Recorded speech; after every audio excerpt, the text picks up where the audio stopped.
దేవా నాతో మాట్లాడండి.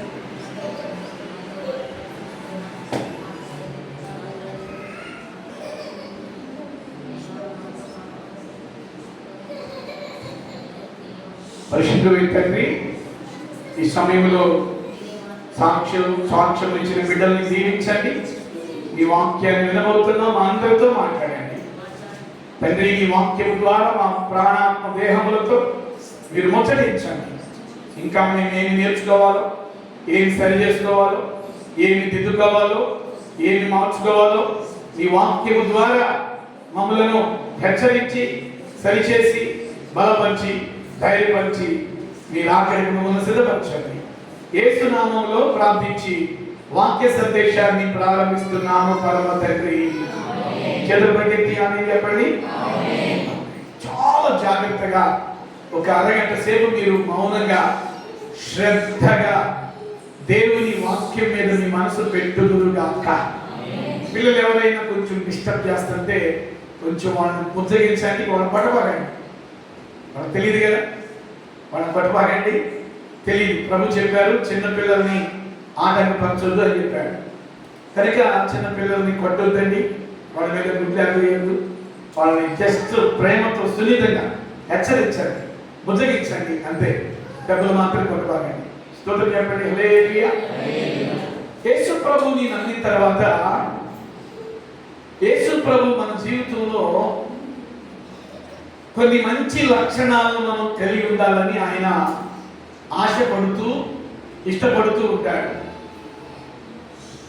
బైబిల్లో ఉన్నటువంటి మంచి లక్షణాలే బైబిల్ గ్రంథంలో మనకు ముందు ఏ భక్తులైతే భక్తి చేసి, బైబిల్ గ్రంథంలో మనకు ముందు ఏ భక్తులు అయితే వారు దేవునితో నడిచి మంచి భక్తి చేసి వెళ్ళిపోయారో దేవుని దగ్గరికి, మనం కూడా మన జీవితంలో కొన్ని మంచి లక్షణాలని అలవాటు చేసుకోవాలని దేవుడు ఎప్పుడు కూడా మన నుండి ఎక్స్పెక్ట్ చేస్తాడు. మారు మనసు పొంది బాప్తీసం తీసుకుని,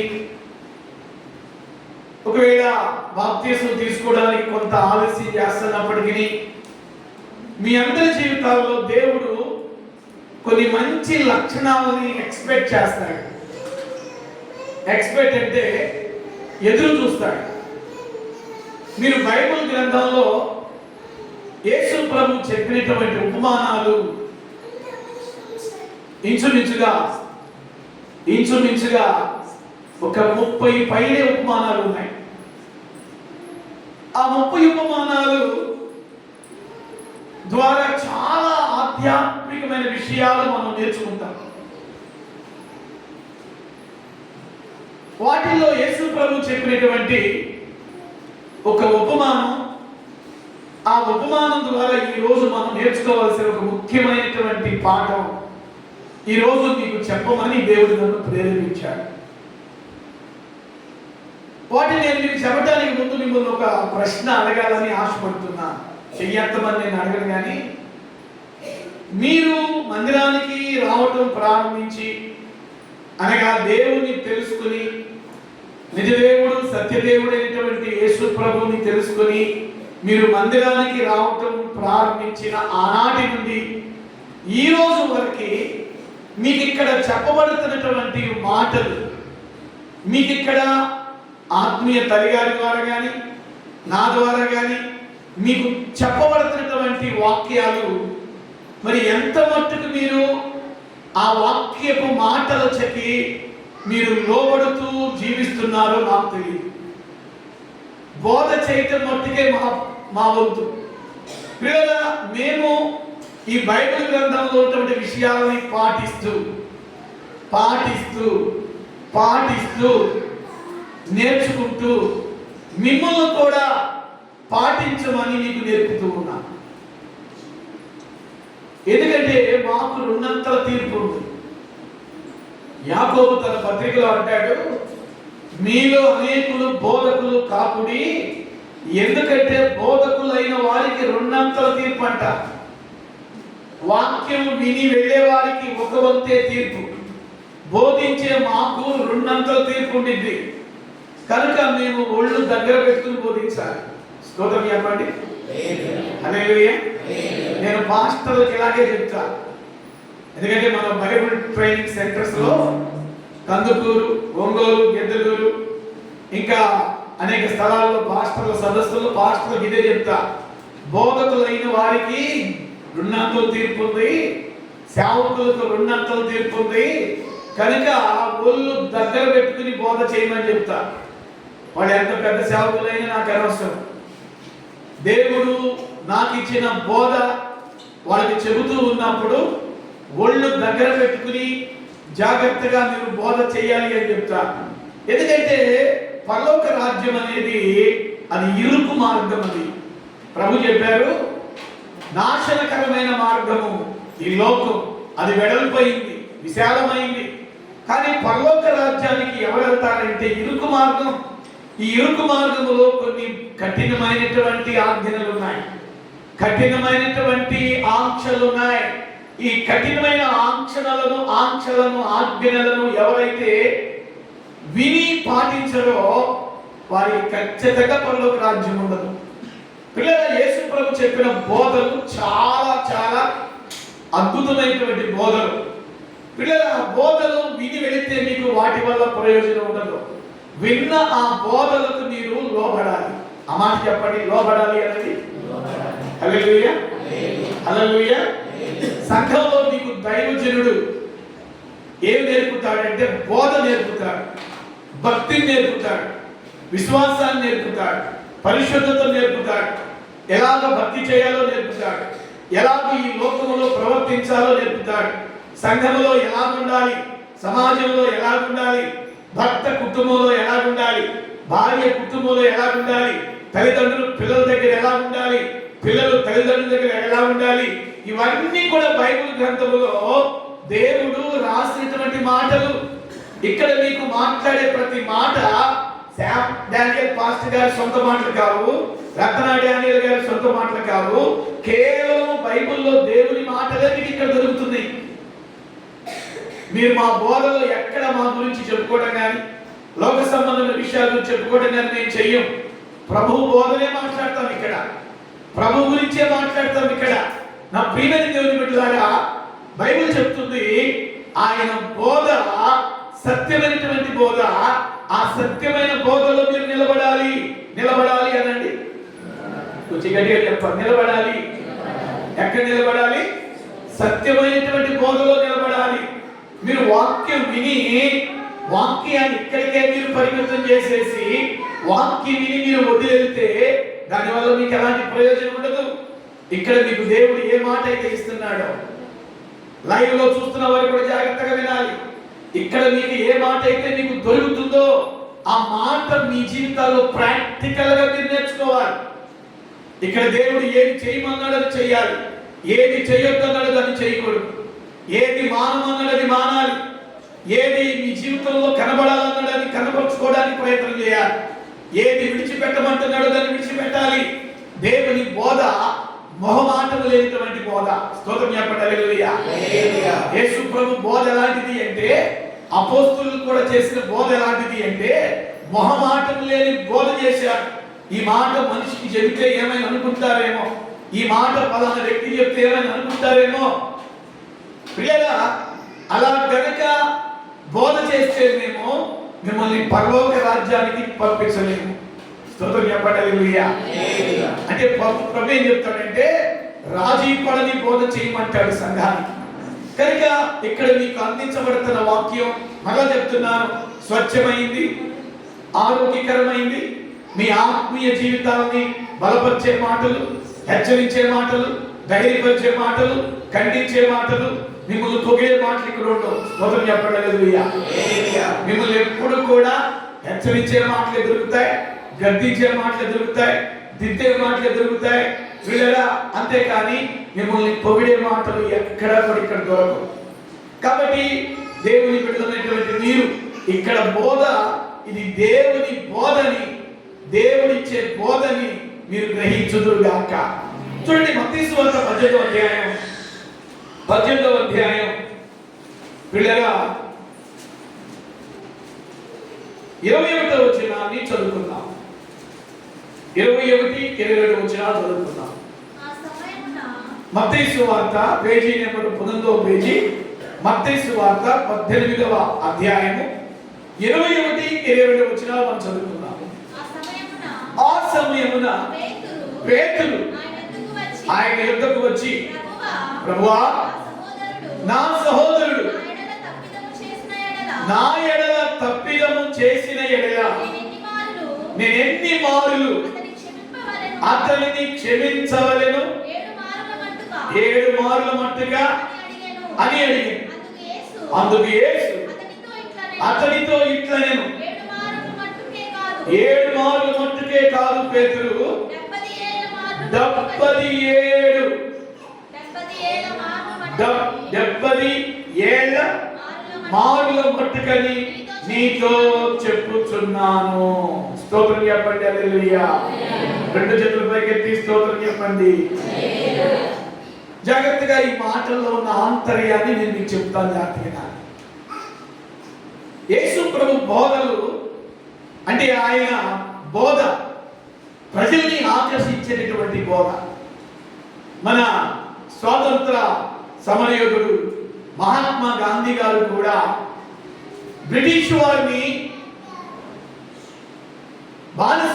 భారతదేశ ప్రజలు బ్రిటిష్ వారి యొక్క బానిసత్వంలో ఉన్నప్పుడు పిల్లగా వారిని విడిపించడానికి బైబిల్ చదివి ఆయన అన్నము నీరు మానేసి ఉప్పు సత్యాగ్రహం చేపట్టాడు.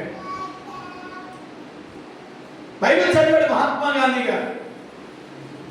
ఎందుకంటే యేసు ప్రభు యొక్క మాటలు రాజుల్ని ఆకర్షించిని, ప్రజల్ని ఆకర్షించిని, అధికారులను ఆకర్షించిని, పిల్లల మతంలో మగ్గిపోతున్నటువంటి మానవుని కూడా యేసు ప్రభు యొక్క బోధలు ఆకర్షించింది. ఈరోజు ప్రపంచవ్యాప్తంగా ప్రతిరోజు కొన్ని కోట్ల బైబిల్స్ అమ్ముడవుతుంది. ఈరోజు ప్రపంచవ్యాప్తంగా కొన్ని వేల మంది ప్రభుత్వం తిరుగుతున్నారు. కారణం ఏంటి? యేసు ప్రభు మాటలు ఆకర్షించబడుతున్నాయి. యేసు ప్రభు మాటలు మనిషి జీవితంలో మార్పుని కలిగించేటటువంటి మాటలు. మళ్ళా చెప్తున్నాను, యేసు ప్రభు ఈ భూమి మీదకి ఎందుకు వచ్చాడు అంటే మతాన్ని స్థాపించడానికి రాలేడు, కులాన్ని స్థాపించడానికి రాలేడు. యేసు ప్రభు ఎందుకు వచ్చాడు అంటే పాపముతో పతనమైపోతున్న మానవుణ్ణి, నిత్య నరకానికి వెళుతున్నటువంటి మానవుణ్ణి రక్షించడానికే ఆయన వచ్చాడు. చేతులు ఎత్తి స్తోత్రం చెప్పండి. హల్లెలూయా. 2 చేతుల పైకెత్తి స్తోత్రం చెప్పండి. పిల్లగా ఆయన బోధలు మానవుని ఆకర్షింపజేస్తున్నాయి. యేసు ప్రభు ఆయన భూమి మీద దేవుడై ఉండి మానవుడిగా జీవించిన ఆ దినములలో తనకి 12 మంది శిష్యుల్ని ఏర్పాటు చేసుకున్నాడు. నా వైపు చూడాలి, నా వైపు చూస్తూ మీరు వాక్యం వినాలి. 12 మంది శిష్యుల్ని ఏర్పాటు చేసుకున్నారు. ఆ 12 మందిలో ఒక రోజు పేతురు అనేటటువంటి ఒక శిష్యుడు ప్రభు దగ్గరికి వచ్చాడు. పేతురు గురించి మనందరికీ తెలుసు. ఏం తెలుసు అంటే మిగిలిన 11 మంది కంటే కూడా ఇతడు విభిన్నమైన మనస్తత్వం కలిగిన వాడు. ఏ విషయంలో కూడా మిగిలిన 11 మంది తొందరపడేవాడు కాదు, మనవుడు తొందరపడతాడు. మిగిలిన 11 మంది మౌనంగా ఉంటారు, కానీ పేతురు అనేటటువంటి శిష్యుడు ఎప్పుడు కూడా మౌనంగా ఉండడు. అందుకే అతనిలో చాలా మంది ఏం చెప్తారంటే దుడుకు పేతురు అంటారు. చెప్పాలి, ఏం పేతురు అండి? దుడుకుతాను. సంతోషం వచ్చినా ఆగలేడు, దుఃఖం వచ్చినా ఆగలేడు, కష్టం వచ్చినా ఆగలేడు, కన్నీళ్ళు వచ్చినా ఆగలేడు. అంటే దుడుకుతనం అంటారు. దుడుకుతనం. మిగిలిన శిష్యులందరూ మౌనంగా ఉన్న ప్రభు విషయంలో పేతురు పదే ప్రశ్నలు అడుగుతూ ఉండేవాడు. ప్రశ్నలు అడగటం అనేది నేర్చుకోవాలి ప్రియులారా. బైబిల్లో ఈ మాట ఎందుకు రాయబడిందండి? బైబిల్లో ఈ విషయం ఎందుకు రాయబడిందండి? నాకు అర్థం కావట్లేదు. పాస్టర్ గారు మీరు ఏమైనా చెప్పగలరా? మీరు వాక్యాన్ని విని వెళుతూ ఉంటే దానివల్ల మీకు ఏం ప్రయోజనం ఉండదు. మీకు కొన్ని ప్రశ్నలు రావాలి, కొన్ని ప్రశ్నలు రావాలి. పిల్లలా, ఇక్కడ పేతురు యేసు ప్రభు చెప్పే బోధలు విని ఒకరోజు ప్రభు దగ్గరికి వచ్చి ఒక ప్రశ్న అడిగాడు. చాలా జాగ్రత్తగా వినాలి. ఏంటి ఆ ప్రశ్న అంటే, ప్రభువా, నేను ఒక ప్రశ్న అడుగుతా, చెప్తావా? చెప్పు పేతురు. సమాధానం చెప్పడానికే చెప్పు.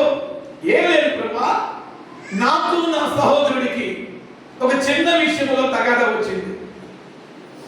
నాకు నా యొక్క తమ్ముడికి ఒక చిన్న విషయంలో సమస్య వచ్చింది. వాడు నా విషయంలో తప్పు చేశాడు, వాడు నా విషయంలో అపరాధం చేశాడు, నాకు బాధను కలిగించాడు, నా కష్టాన్ని కలిగించాడు, నాకు కన్నీరు తెప్పించాడు. సహోదరుడే కదా, నా తల్లికి పుట్టినవాడే కదా, నా తమ్ముడే కదా అని సహోదర ప్రేమతో ధర్మశాస్త్ర ప్రకారం 7 మార్లు వాడిని క్షమించా. 7 మార్లు నేను క్షమించా. 7 మార్లు క్షమించిన మాటి మాటికి నాకు బాధను కలిగిస్తున్నాడు, మాటి మాటికి నాకు దుఃఖాన్ని కలిగిస్తున్నాడు, మాటి మాటికి నాకు కన్నీళ్ళు తెప్పిస్తున్నాడు, మాటి మాటికి నాకు కోపాన్ని తెప్పిస్తున్నాడు. ఒక్కసారి ఓర్చుకున్నా, క్షమించా. 3 సార్లు ఓర్చుకున్నా, క్షమించా. 5 సార్లు ఓర్చుకున్నా, క్షమించా. ధర్మశాస్త్ర ప్రకారం 7 మార్లు క్షమించమని చెప్తుంది ధర్మశాస్త్రం. ఆ ప్రకారం నేను 7 మార్లు క్షమించా. అయినా కూడా పదే పదే నా కోపాన్ని పుట్టిస్తున్నాడు, అయినా పదే పదే నాకు దుఃఖాన్ని పుట్టిస్తున్నాడు. చేసిన తప్పే చేస్తున్నాడు, చేసిన పొరపాటే నా విషయంలో చేస్తున్నాడు. నేను కూడా మనిషినే కదా, నేను కూడా మనిషినే కదా, నాకు కూడా సహనం ఉండేది కదా, నాకు కూడా సహోదర ప్రేమ ఒక లిమిట్ ఉండేది కదా. నేనేం దేవతను కదే, నేనేం దేవుడు కదే. నాకు మాటి మాటికి కోపాలు పుట్టిస్తున్నాడు. ఏదోలే సహోదరుడిదే కదే అని, నా తల్లికి పుట్టినవాడే కదా, నా తమ్ముడే కదా అని నేను ధర్మశాస్త్రాన్ని పాటించేవాడిని కాబట్టి 7 మార్లు క్షమించా. ఇంకా వీడి ఆగడాలు ఎక్కువైపోతున్నాయి, వీడి ప్రతాపం ఎక్కువైపోతుంది. ఇక వీడిని నేను క్షమించలేకపోతున్నాను. వాడి మీద ఏదో ఒక ప్రతీకారం తీర్చుకోవడానికి ముందుగా నువ్వు ప్రభువు కదా, నువ్వు బోధకుడు కదా, 10 మందిలో నేను కూడా ఒక ప్రముఖుడైన శిష్యుడే కదా, నువ్వేం చెప్తావో చెప్పు. నా తమ్ముడి విషయంలో నాకు న్యాయం తీర్చు. నేను వాడిని 7 మార్లు మటుకు క్షమించాను. తప్పు చేస్తే ఇక నేను వాడిని క్షమించలేకపోతున్నాను, తాడపిడలు తెలుసుకుందాం అనుకుంటున్నాను. నువ్వేం చెప్తావో చెప్పని తనకి తన తమ్ముడికి వచ్చిన సమస్యను ప్రభు దగ్గరికి తీసుకొచ్చాడు. అర్థమైతే స్తోత్రం చెప్తారా? హల్లెలూయా. తనకి తన సహోదరుడికి మధ్య ఉన్న ఆ సమస్యను ప్రభు దగ్గరికి తీసుకొస్తే ప్రభు ఇచ్చిన ఒక అద్భుతమైన జవాబు మీ గుండెల్లో నాటబడును గాక. 7 మార్లు మొత్తకైనా నా తమ్ముడే క్షమించేది అన్నప్పుడు ప్రభు చెప్పినటువంటి మాట ఏమిటో మీరు వినాలి. ఏమన్నాడు అంటే ప్రభు, పేతురు, నీ సహోదరుడి విషయంలో నువ్వు 7 మార్లు క్షమించాను అని చెప్పి ఇక నేను ఓర్చుకోలేకపోతున్నాననే కదా నువ్వు నా దగ్గరికి వచ్చావు. అవును ప్రభు, నేను నీతో చెప్తున్నాను ఏమిటి అంటే 7 మార్లు మట్టుకు ఓర్చుకోమని ధర్మశాస్త్రం చెబుతుంది కదా. నేనేం చెప్తున్నానంటే బోధకుడను, ప్రభువుడను, దేవుడునని నేను చెప్పే మాట ఏమిటి అంటే 7 మార్లు మట్టుకే కాదు నీ తమ్ముడిని క్షమించేది 70 సంవత్సరముల మట్టుకు నువ్వు క్షమిస్తా ఉండాలి అని చెప్పాడు. 70 అనండి, చెప్పాలి, కొంచెం గట్టిగా చెప్పండి. 70 ఏళ్ళు మట్టుకు నువ్వు క్షమిస్తూ ఉండాలి అని ప్రభు చెప్పాడు. ఈ మాట అన్నప్పుడు ప్రభు ఈ మాట ఎప్పుడైతే పేతురు చెప్పాడో నా వైపు చూడండి, నేను అనుకున్నాను పైకి కిందకు చూసి ఉంటాడు ప్రభు. ప్రభుని నేనేదో ధర్మశాస్త్రం ప్రకారం 7 మార్లు క్షమిస్తాను అనుకుని ఇక నా వల్ల కాటలేదు, తాగబడి తెలుసుకుందాం, ప్రతీకారం చేద్దాం వాడి మీద అని నేను ప్రభు దగ్గరికి వస్తే నువ్వేంది నా చేతులకు సంఖ్యలు చేశాడు. ఇక రెండో మాట మాట్లాడకుండా ప్రభు మాట్లాడిన మాట ఏంటో తెలుసా? పేతురు, 7 మార్లు మట్టుకు కాదు క్షమించేది, 70 సంవత్సరాల మట్టుకు నీ తమ్ముడిని క్షమిస్తూ ఉండు, క్షమిస్తూ ఉండు, క్షమిస్తూ. క్రైస్తవ్యం అనేది మతం కాదండి. This is way to heaven. ఇది పరలోకానికి మార్గం. ప్రభు చెప్పినటువంటి మాట పేతురు విని ఇక రెండో మాట మాట్లాడలేదండి.